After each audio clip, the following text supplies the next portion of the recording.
మీరు ఇప్పటంలో రోజు మనోహర్ సార్ కూడా ఉన్నారు అనుకుంటాను.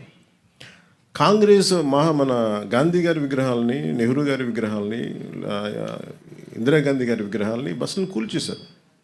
కాంగ్రెస్ నుంచి వచ్చిన నాయకులే. అది వైసీపీ రూల్లో వాళ్ళ సొంత కాంగ్రెస్ నుంచి వచ్చిన వైసీపీ నాయకులు తనయులు స్టార్ట్ చేసిన పార్టీ కూల్చేసింది కాంగ్రెస్ దిమ్మల్ని. వాళ్ళు మాతృ సంస్థ నుంచి వచ్చి అలాంటి దానికోసం మేము కదా కూర్చోబెట్టి మాట్లాడి హైలైట్ చేసింది ఆ రోజున. సో మాకు కాంగ్రెస్తో ప్రాబ్లం ఏమొచ్చిందంటే they have become too convenient. Especially Indian National Congress ఢిల్లీలో కూర్చున్న either it could be mister Rahul Gandhi or mister Kharge garu కావచ్చు, ఆర్ మిస్టర్ ప్రియాంక గాంధీ గారు కావచ్చు. I think they should, when they were running a national party, I hope they'll look at how their leaders are performing in each and every state. When you want to have a national integrity, when you can go to Wayanad and you can compete, you can contest. But here, in a neighboring state, where I have a home, that was my home, Hyderabad was my home, is my home. Maybe politically I'm not there, but Hyderabad is my home. I have a party, recognized political party. I have a right to assemble. I have a right to address a meeting. And suddenly, how could they deny permission?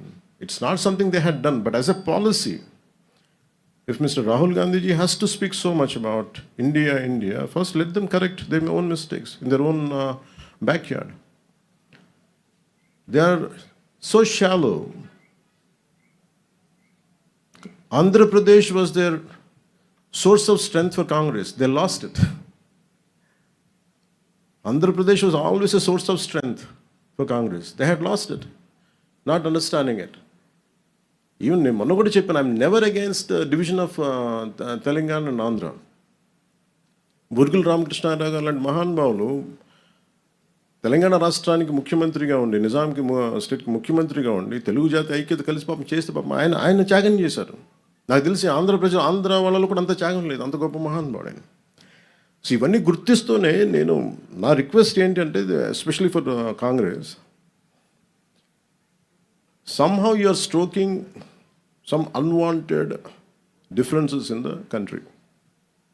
I think they have to curb it. అది వాళ్ళు ఆప్ చేసుకోవాల్సిన అవసరం చాలా ఉంది వాళ్ళకి, for the sake of integrity, for the sake of countries integrity. ఎందుకు విద్వేషాలు రగిల్చిన ఎవరు కూడా, ఇక రాహుల్ గాంధీ గారు మొత్తం దేశం కన్యాకుమారి నుంచి కాశ్మీర్ దాకా తిరిగి ప్రయోజనమే ఉంటాయి. If you don't understand the subtleties, if you don't understand the grass root understanding, అయితే వాట్ ఇస్ ద పర్పస్? ఏం చేస్తారని వీళ్ళందరూ కూర్చోబెట్టి? మీరు కూర్చోబెట్టి ఇలా మాట్లాడితే దే హ్యావ్ టు, వాళ్ళు కూర్చోబెట్టి మన రాజ్యసభలకి కూర్చోబెట్టి ఇక్కడి నుంచి వెళ్తున్నారు కదా. ఇక్కడికే శివశంకర్ గారిని ఇక్కడే మన గుంటూరు నుంచి గెలిపించారు. శివశంకర్ గారు తెనాల నుంచి గెలిచారు. శివశంకర్ గారు కాంగ్రెస్ నాయకులు అంతే, ఫ్రమ్ తెలంగాణ. ఎప్పుడో డిఫరెన్స్ చూపించలేదు కదా.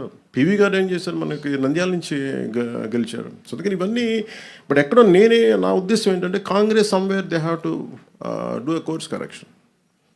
ఎందుకంటే ఇంకా నెక్స్ట్ జెన్జీకి, కొత్త తరానికి మీరు ఏమి ఇస్తారు? మీరు ఏం సందేశం పంపుతున్నారు? I think these kind of any act which hits the integrity of the nation, the harmony between societies and states. If anything happens, I think we will be very firm in our voicing out our opinions. Thank you, sir. Jai Hind.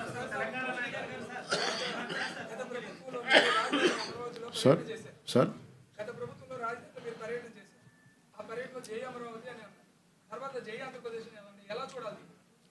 ఎవరు జై ఆంధ్ర? కాదు sir, మీకు మన దురదృష్టం ఆంధ్ర వాళ్ళకి ఏంటంటే,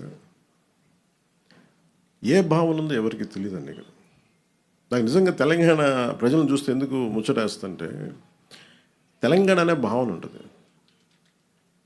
తమిళియన్స్కి, తమిళ్ వాళ్ళకి అని ఉంటుంది, గెలవాలి ఉంటుంది.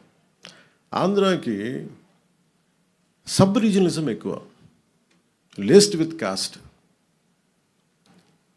అందుకు ఇక్కడికి వచ్చి పెట్టాం. మీరు అడిగిన ప్రశ్నకి ఎందుకు పెట్టాం ఇక్కడ అంటే, అట్లీస్ట్ మీకు ఏదో ఒక భావన, ఆంధ్ర అన్న భావన ఉంటే మంచిదని. ఇప్పుడు జయమరావతి అంటే ఏమవుతుందో చెప్తాను. ఎందుకు చెప్పానంటే ఆ మాట, మీరు కనెక్ట్ అవ్వరు.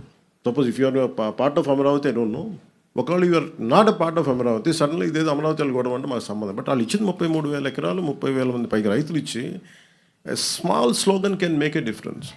Small slogan. కార్ల్ మార్క్స్ ఎక్కడో జర్మనీలో కూర్చొని మొత్తం ప్రపంచ కార్మికులారా ఏకం కండి అని కూర్చుంటే ప్రపంచం ఏకమైపోయింది. It all depends on what kind of slogan. అందుకే నేను ఆ ఉద్దేశంతో చెప్పాను తప్ప మీరు కూర్చోబెట్టి జయాంధ్ర అని కూర్చోబెట్టి నన్ను ఉన్నత స్థాయికి వెళ్ళమని చెప్పలే. At least have an identity, at least have an identity, at least have an identity, some kind of identity which is good for the state. అందుకని భారతీయత ఎక్కడ కోల్పోమని చెప్పలా. కానీ దీన్ని సబ్ రీజనలిజంకి తీసుకెళ్తే ఇంక విడిపోవడానికి ఏం లేవు. అన్ని రకాలుగా విడిపోయాం ఇంక అందరం. ఇంకెక్కడ కలపడానికి ఉన్నాయి తప్ప ఇంక విడిపోవడానికి ఏం లేవు. అన్ని రకాలు. ఇప్పుడు ఈ కమిటీ తాలూకు ముఖ్య ఉద్దేశం ఏంటంటే మేము కలపడానికి ఉన్నాం, విడగొట్టడానికి లేవని చెప్పడానికి. Thank you sir. జై హింద్. అమర్జీ పొట్టి శ్రీరాములకి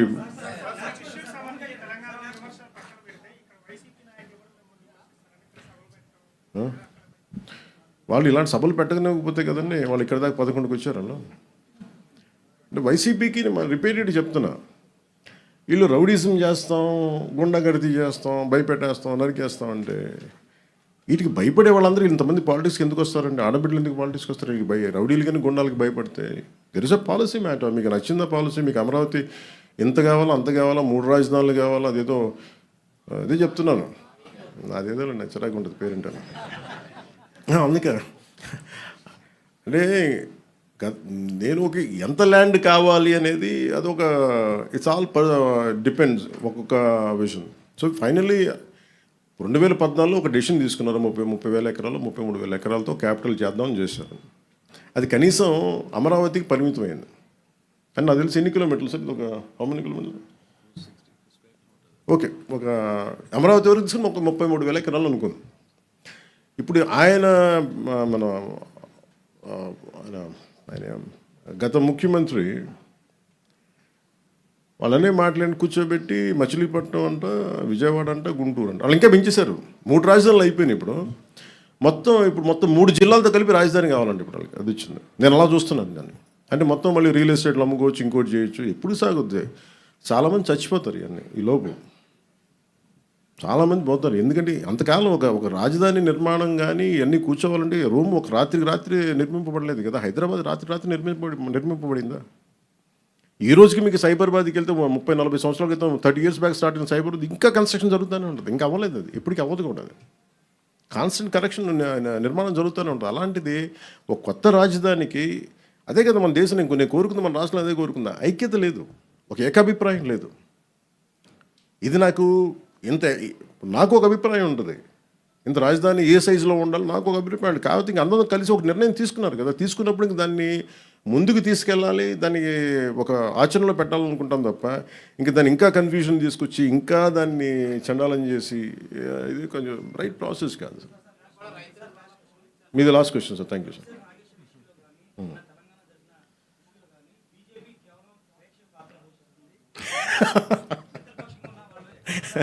అది బీజేపీ నాయకులు అడగాలి సార్. నన్ను అడిగితే నేనేం చెప్పండి. మాట్లాడారు సార్, చెప్తున్నారు కదా. నాకు నిజంగా చెప్పాలని నాకు ఈచ్ పార్టీ కొన్ని సెన్సిటివిటీస్ ఉంటాయి. అది మనం అర్థం చేసుకోవాలి. అంటే నిజంగా అందరూ అంత నిర్భయంగానూ ఉంటే సార్ సమాజం వేరుగా ఉండేది కదా. మేబీ ఎవరి సెన్సిటివిటీస్ వాళ్ళకు ఉంటుంది. మనం అర్థం చేసుకుంటే ముందుకు వెళ్తాం. Thank you sir. జై హింద్ సార్.